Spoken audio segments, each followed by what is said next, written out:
Hi అండి, welcome to లావణీస్ kitchen. ఈరోజు మన ఛానల్లో అచ్చం స్వీట్ షాప్ స్టైల్లో వచ్చే విధంగా సన్న కారపూసను ఎలా ప్రిపేర్ చేసుకోవాలనేది ఇప్పుడు మన వీడియోలో చూపించబోతున్నాం. దీన్నే మనం సేవ్ మిక్సర్ అని కూడా అంటామండి. చూడండి, ఇది చాలా క్రిస్పీగా అండ్ స్వీట్ షాప్ స్టైల్లో వచ్చే విధంగా అదే ఫ్లేవర్ అదే కలర్తో అంత క్రిస్పీగా వచ్చే విధంగా ఎలా ప్రిపేర్ చేసుకోవాలనేది ఇప్పుడు మన వీడియోలో చూపించబోతున్నాం. ఇప్పుడు ఇందుకోసం మనం ఒక బౌల్ తీసుకొని అందులో మనం జల్లించి పక్కన పెట్టుకున్న 1 కప్పు వరకు శనగపిండిని అయితే తీసుకోవాలి. ఇక్కడ మనం జల్లించడం వల్ల ఏంటంటే మనకి ఉండకట్టకుండా నీట్గా వస్తుంది. మనం 1 కప్పు వరకు శనగపిండిని తీసుకున్నాం కదా, ఇందులో మనం 3 స్పూన్ల వరకు కూడా బియ్యం పిండిని కూడా తీసుకోవాలి. 1 కప్పు శనగపిండికి 3 స్పూన్ల వరకు బియ్యం పిండిని తీసుకోవాలి.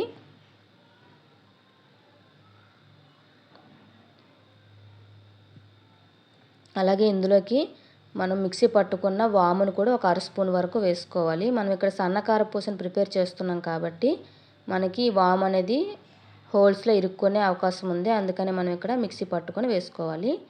అలాగే మనకు రుచికి తగ్గ సాల్ట్ను కూడా వేసుకోవాలి. మనం ఇక్కడ స్వీట్ షాప్ స్టైల్లో ప్రిపేర్ చేసుకున్నాం కాబట్టి ఇక్కడ నేను ఎల్లో ఫుడ్ కలర్ని యూస్ చేస్తున్నాను. మీరు ఇక్కడ కావాలంటే పసుపుని యూస్ చేసుకోవచ్చు.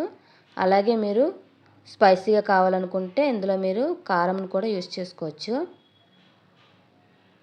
అలాగే ఇందులోకి మనం వేడి చేసుకున్న ఆయిల్ని 2 స్పూన్ల వరకు వేసుకోవాలి. ఇవన్నీ వేసుకున్న తర్వాత ఒకసారి బాగా కలిసే విధంగా కలుపుకొని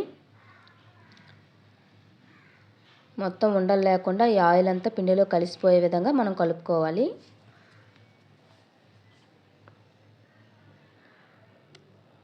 మనం కూడా ఆయిల్ వేసుకోవడం వల్ల మనకి క్రిస్పీగా నీట్గా వస్తున్నాయి మనకి సేవ్ మిక్సర్ అనేది.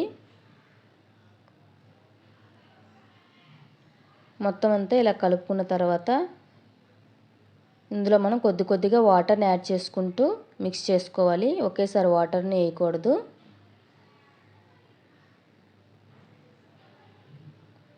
ఇలా మొత్తం అంతా కలిసే విధంగా కలుపుకోవాలి.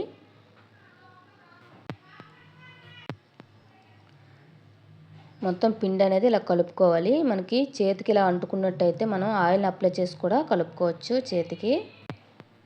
ఇలా పిండిని ఈ విధంగా వచ్చే విధంగా కలుపుకొని పక్కన పెట్టుకోవాలి. ఈలోగా మనం డీప్ ఫ్రై కోసం స్టవ్ ఆన్ చేసుకొని కళాయి పెట్టుకొని డీప్ ఫ్రైకి సరిపడా ఆయిల్ని అయితే వేసుకోవాలి.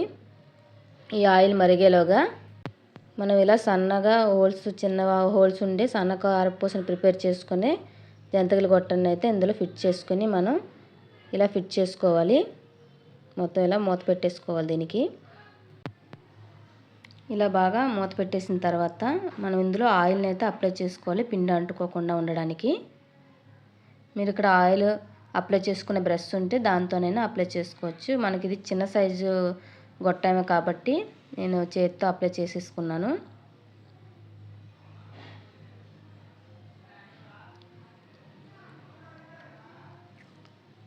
ఇలా ఇప్పుడు మనం చేతికి ఆయిల్ని లేదా వాటర్నైనా ఒకసారి తడి చేసుకొని ఉండలుగా చుట్టుకొని మనం ఈ జంతికల గొట్టంలోకి వేసేసుకోవాలి. మనకి ఇందులో ఎంత అయితే సరిపోతుందో అంత వేసేసుకోవాలి.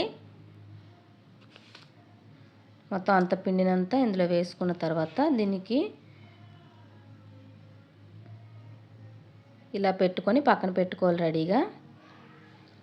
ఈలోగా ఆయిల్ హీట్ ఎక్కిందో లేదో ఒకసారి చూసుకోవాలి. ఆయిల్ వేడెక్కిన తర్వాత మనం ఇందులోకి దాన్ని అడుచుకుంటూ ఇలా జంతికల్లాగా ప్రిపేర్ చేసుకోవాలి.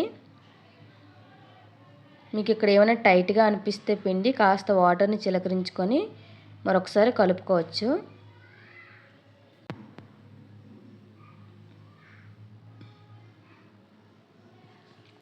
ఇలా మనకి బబుల్ అంతా ఫామ్ అవుతుంది కదా, ఈ బబుల్స్ అంతా తగ్గిపోయే వరకు మనం ఇలాగ ఒకవైపే ఉంచాలి. ఇప్పుడు బబుల్స్ అన్ని తగ్గిపోయిన తర్వాత మనం రెండో వైపుకి టర్న్ చేసుకోవాలి.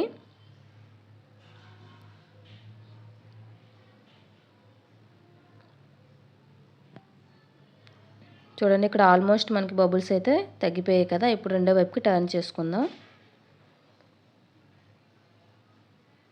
ఇప్పుడు ఫ్లేవర్ మనకి అచ్చం స్వీట్ షాప్ స్టైల్లో రావాలంటే ఇలాగ దీని మీదే మనం ప్రిపేర్ చేసుకున్న సేవ్ మిక్సర్ మీద ఇలా కరివేపాకును అనేది వేసుకుంటే మనకి ఆ ఫ్లేవర్ అనేది మనకు ఆ సేవ్కి పడుతుంది బాగా.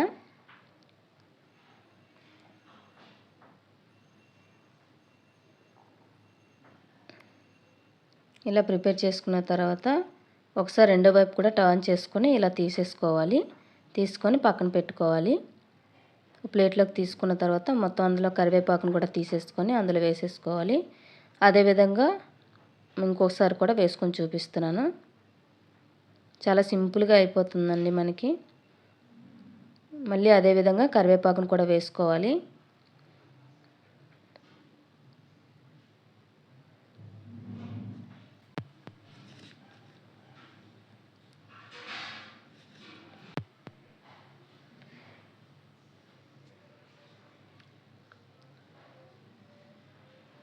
ఒకసారి ఇలా బబుల్ ఫామ్ అయిపోయిన తర్వాత ఇలా తీసేసుకొని రెండో వైపు టర్న్ చేసుకోవాలి.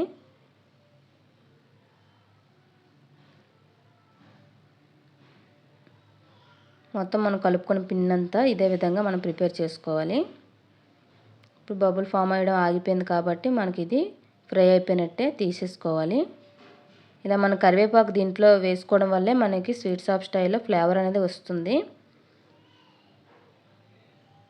మొత్తం అన్నీ ఇలా ప్రిపేర్ చేసుకున్న తర్వాత మనం ఒక బౌల్లోకి లేదా ప్లేట్లోకి సర్వ్ చేసుకుంటే మనకి స్వీట్ షాప్ స్టైల్లో కారపూస అయితే రెడీ అయిపోయినట్టేనండి. అసలు దీన్ని క్రష్ చేయాలి విరపాలని కూడా నాకు అనిపించలేదు. కానీ స్టోర్ చేసుకోవాలంటే విరుపుకోవాలి కదా, అందుకే విరిచేసి స్టోర్ చేసుకున్నాను. నచ్చితే లైక్ చేయండి, షేర్ చేయండి, సబ్స్క్రైబ్ చేసుకోండి.